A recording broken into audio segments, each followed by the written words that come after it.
קיומי, החוליה החשובה ביותר בציר האיראני. The most important link in the Iranian axis was Hezbollah right here. In your activity, we eliminated some 9,000 terrorists, hundreds of terrorists in recent weeks. And of course, the main thing we did, and this is what you're doing here, is to create buffer zones, security zones, not on our side of the border, but on their side. So we're doing this in Lebanon. We did it in Gaza. And as long as an armed Hezbollah is here threatening us, we are staying here. From Lebanese soil, Netanyahu appears to confirm he wants a Gaza-style security model extended into Lebanon.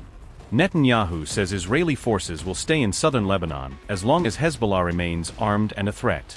Netanyahu is vowing the IDF will stay put, putting added strain on the US-backed ceasefire framework. Netanyahu appears to be in damage control mode after Iran and Hezbollah claimed Israel had been outmaneuvered in the wider conflict.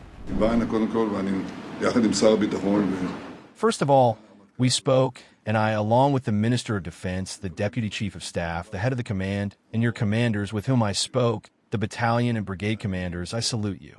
You did a massive job here, and essentially what we did was take the Iranian axis and start crushing it. We attacked Iran itself, something no one believed, and we did not hold back. An existential threat. The most important link in the Iranian axis was Hezbollah right here. They had 150,000 missiles and rockets, which was the densest concentration of missiles and rockets on Earth.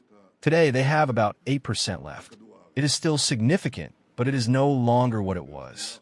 In your activity, we eliminated some 9,000 terrorists, hundreds of terrorists in recent weeks. And of course, the main thing we did, and this is what you're doing here, is to create buffer zones, security zones, not on our side of the border, but on their side. So we're doing this in Lebanon. We did it in Gaza. These security zones are a change of concept. It means we do not allow an army of terrorists to sit on our border, and we push them back. That is what you are doing, and destroying everything above ground and underground that served them, because essentially every means of attack against them, infiltration, attack, terror tunnels, the terror village, all of that is gone. This is an instruction not to leave anything behind, and you are doing it. I think the most important thing for you to know is, first of all, that our directive, mine, the defense ministers, the chief of staffs, and the deputy chief of staffs is first and foremost to protect yourselves. Yes, you see, you identify a threat to your security, to your lives, to your soldiers, act. Do not wait to act. This is an ironclad directive, but because we achieve this thanks to your operation here. Lebanon recognizes Israel. Israel recognizes Lebanon. And both Iran and Hezbollah are being told, get out of here. You have no business here. Are there two sovereign countries that want to make peace between them? We truly want to restore a reality of security and prosperity for the residents of the North, and also for the residents of Lebanon. You need to leave. This is a slap in the face, a punch in the face of the Iranian axis, and it won't necessarily pass quietly. We are very proud of what we achieved thanks to your courageous action. And also the decisions we made and our insistence that we do not leave southern Lebanon until the threat is neutralized. And as long as an armed Hezbollah is here threatening us, we are staying here.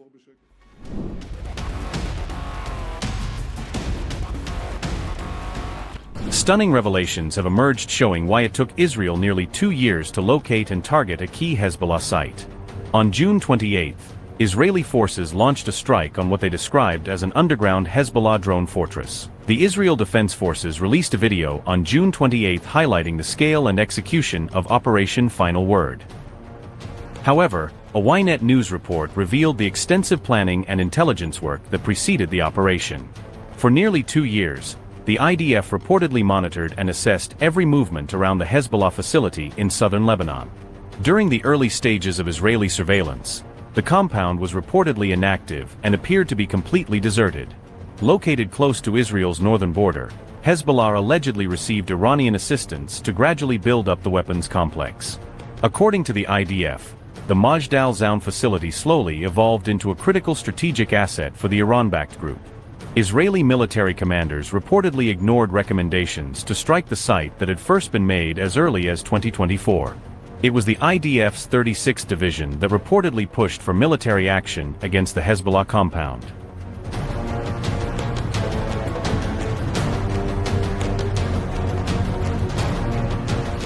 Israeli forces were reportedly stunned by the sheer scale and sophistication of Hezbollah's underground tunnel network.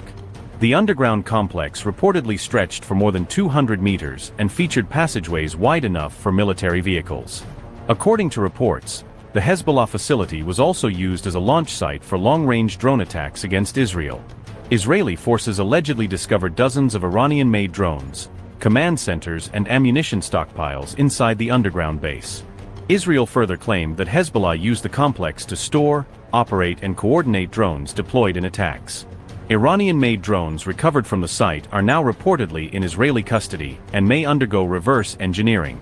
The IDF also claimed that more than 20 Hezbollah operatives were killed during Operation Final Word. However, the delayed discovery of the massive Hezbollah tunnel complex has raised fresh questions about Israel's intelligence capabilities.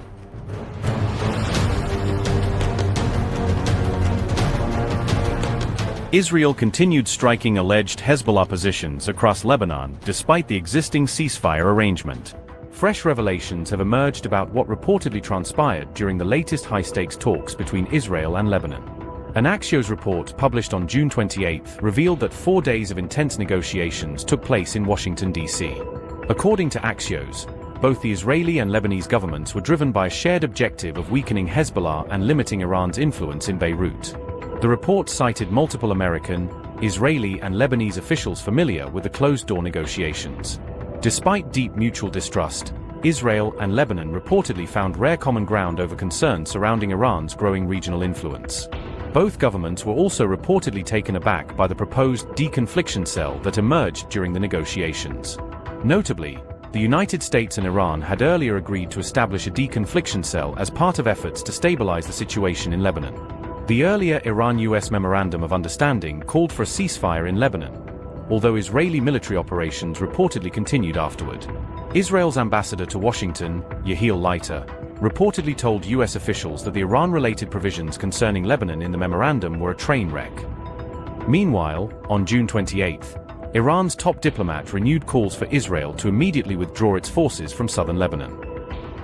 It is the responsibility of the US government, under the commitment it accepted in the Memorandum of Understanding on its own behalf and on behalf of the Zionist regime, to stop the regime's attacks, allow the end of the war to take hold there, and ensure a withdrawal from the occupied areas.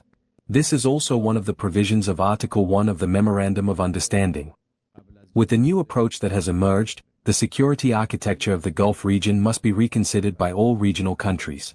We need to arrive at a new framework that includes all countries in the region and excludes the presence or interference of any extra-regional power. In this regard, we welcome Foreign Minister Fuad Hussein's proposal to establish talks among the Gulf Cooperation Council countries, Iran and Iraq, what he described as the 6+2 format, and we are ready to cooperate with the Iraqi government on this initiative. Yesterday, before the start of the Sabbath, we achieved a historic accomplishment for the State of Israel. Following direct negotiations between Israel and Lebanon, mediated by the U.S., we have reached a framework of understanding that allows us to move forward towards ending the conflict and, God willing, eventually reaching a peace agreement between the two countries. Under these understandings, the U.S. and Lebanon have recognized Israel's right to maintain the security zone inside Lebanon for as long as it is required for our security. We will continue to hold it until Hezbollah and the rest of the terrorist organizations are disarmed and until no further threat to Israel is posed from Lebanon. This is a massive blow to Iran and Hezbollah. Iran tried to force a withdrawal from southern Lebanon upon us.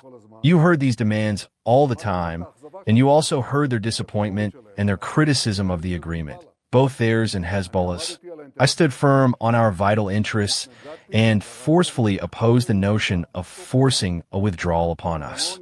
Lebanon, Israel, and the U.S. are essentially saying to Iran, this is none of your business. You have no status here. You have no involvement and no role. Not you, not Hezbollah, and not any terrorist organization. Israel and Lebanon have agreed on 2 adjacent areas near the Yellow Line, recommended by the IDF, where there will be a pilot program for disarming Hezbollah and transferring the territory to the control of the Lebanese army. I'll show you this on the map. The black line is our international border with Lebanon. The yellow line is the security line, or more accurately, the security zone. Here is a small addition we made in recent weeks. Where the pilot areas we are discussing. The first is here, completely outside the security zone. The second is an area beyond our original security zone, which the IDF says is not operationally essential, and from which we will withdraw. These are the two pilot areas. This means Israel remains in the yellow security zone that protects us. This is a tremendous achievement, because what were they trying to do? They tried to get us out of there through all kinds of means and pressures. That, of course, will not happen. We are breaking the Iranian axis of terror, but we are also breaking the Iranian diplomatic axis. We managed to reach this framework of understandings for a simple reason, because we struck Hezbollah hard. And Hezbollah, which expected assistance from Iran, did not receive it because we struck Iran hard. All of this was done thanks to the heroism of our fighters, and also thanks to the wise and courageous decisions we made. In the last 2 weeks alone, we eliminated over 200 terrorists, and since the beginning of the war, over 9,000 Hezbollah terrorists. We took control of the Beaufort, and we are staying in the Beaufort. We took control of the Ali Taher Ridge and of Bint Jbeil. They're under our control. We are eliminating their terrorist infrastructure throughout the entire area, in the entire yellow zone. We are simply wiping out the terrorist infrastructure. There are bunkers there, there are tunnels there, there are terrorist villages there. We are wiping them all out. We are not done yet. We still have work to do, especially regarding the global problem of explosive drones. And in this too, we will be the first in the world to find a solution. But what is clear is one thing. There is a historic achievement here. This agreement strengthens Israel and Lebanon, and weakens Iran and Hezbollah. And God willing, this is a sign of things to come.